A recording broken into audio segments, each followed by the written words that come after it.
Welcome back to my channel. My name's Lucy and I share videos on the topic of long COVID, chronic fatigue syndrome and mind-body approaches that can be used to help those symptoms and other mind-body symptoms.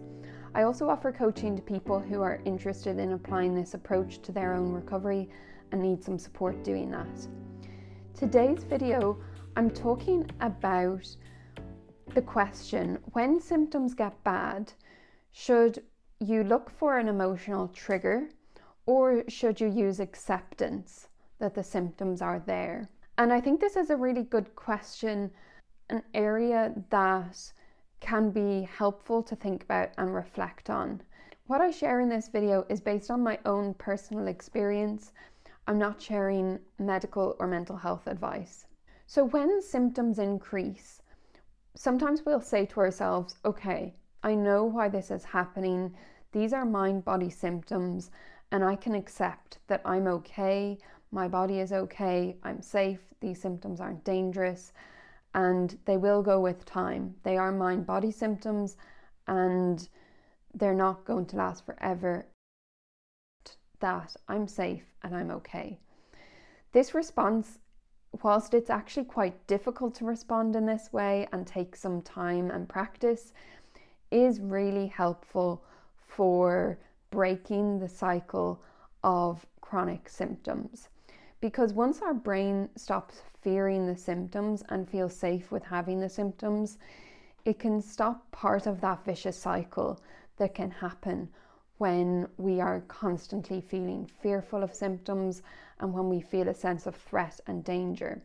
So this can be really helpful. Another thing when symptoms increase that can help is to reflect on why the symptoms increased. Is there a particular recent emotional trigger that caused your symptoms to increase? And this, you have to really think about, might not be a trigger that you are aware of. It's a little bit like being in a dark room and searching for something that you can't see, because the emotional trigger might be an emotion that you actually haven't experienced. So those emotions might be, for instance, unconscious fear, or they might be another unconscious emotion like anger, sadness, or something that we haven't expressed. The way that I think about it is that both of these responses are really helpful when symptoms increase with a mind-body condition. In any case, responding with messages of safety and trust that our body is okay, that we're okay despite the symptoms, is a really good way of feeling safer and mitigating or reducing the chance that the symptoms will increase because you've gone into a state of fear. That can actually be quite challenging to be able to do. It takes some time to work on managing that response well. It can also be pretty challenging to notice an emotional trigger. And some people can get away without doing this piece of it. Just the trust and knowledge that their symptoms are mind-body can help a lot with just feeling safer and managing whilst those symptoms are there. The reason that it can help to find another emotional trigger is that it can help us feel a little bit more in control of the situation.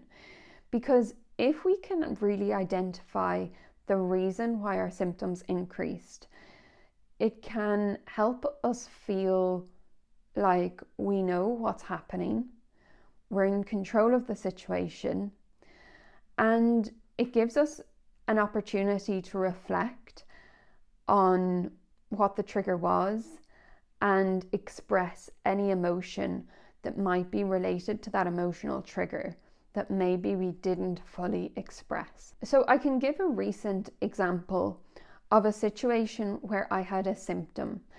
So for me, this symptom was a headache. I woke up on, I think it was a Wednesday morning, with a bad headache, and I had the headache for that day. My initial thoughts were, this is probably because I didn't sleep very well last night and because I had reduced a medication a week before. So that was my initial thought. Okay, this is because of these two reasons. This is why I have this headache. But then I did a somatic tracking exercise. And during that somatic tracking exercise, I was paying attention to the feelings in my head, noticing the sensations, noticing what was going on, when I realized that actually behind this headache was grief. I could start to feel a sense of sadness in my body. And I really had not noticed this before, and I didn't have any idea that this headache was connected to a feeling of grief. And my mind immediately went back to the day before, in which I felt like crying after meeting the owner of the dog I used to look after, who recently died. I had held back crying. It was my first time meeting her since he had died. He had died about a week before. At the time that I met her, I held back crying because I thought, if I cry, she'll cry, and I really just want to hold it together.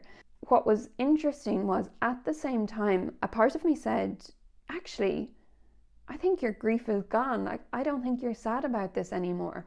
I think you feel okay about this. And because during my meeting with her, my coffee with her, we were, telling nice stories about this dog. We were laughing about funny moments. It felt cathartic to talk about him. It felt good to have that experience. It was only the next day, after experiencing the headache and doing this somatic tracking exercise, that it became clear to me that the headache was not actually that I hadn't slept, and it wasn't due to reducing medication. It was because I did feel grief that I didn't express at that time. This was really interesting and useful information for me. And whilst with this particular headache, I didn't feel a sense of threat or fear that the headache would go on forever. I didn't get concerned that, oh, my chronic fatigue syndrome is going to come back. It still was just something I hadn't thought about. So often what happens with emotional triggers is it's hard to notice them. And it takes being really open and curious to notice and to stay open and curious about it. So this is a practice that I think is useful. So to answer the initial question, should we try to find an emotional trigger or should we just accept symptoms? I think both are worthwhile. If you're trying to find an emotional trigger and you can't find it, what we want to be careful about is not going into a fix-it mentality or getting anxious that we can't notice an emotional trigger or that we don't know why the symptoms came up. Because sometimes it is just really hard to notice. Or we might have a few different potential emotional triggers as reasons, but we're not sure exactly which one it was. Or it might have been a mixture, or it might have been unconscious fear because we were pushing ourselves out of our comfort zone. So there's lots of different types of emotional triggers. Using both of these approaches when symptoms increase can be really, really helpful. Both of them I see as a skill that you can improve on, you can hone, you can really get better at. Because it's not easy, if you haven't been using this approach, to click your fingers and then be able to do it in terms of respond with messages of safety to symptoms, to manage the fear that comes when symptoms arise, and also to identify emotional triggers. That can be challenging. So let me know if you found this video helpful and if this is something that you are currently doing as a way to manage your mind-body symptoms. If you're interested in coaching, joining my Facebook group, or following me on Instagram, I'll put links in the description. Thanks for watching, and I will see you in the next video.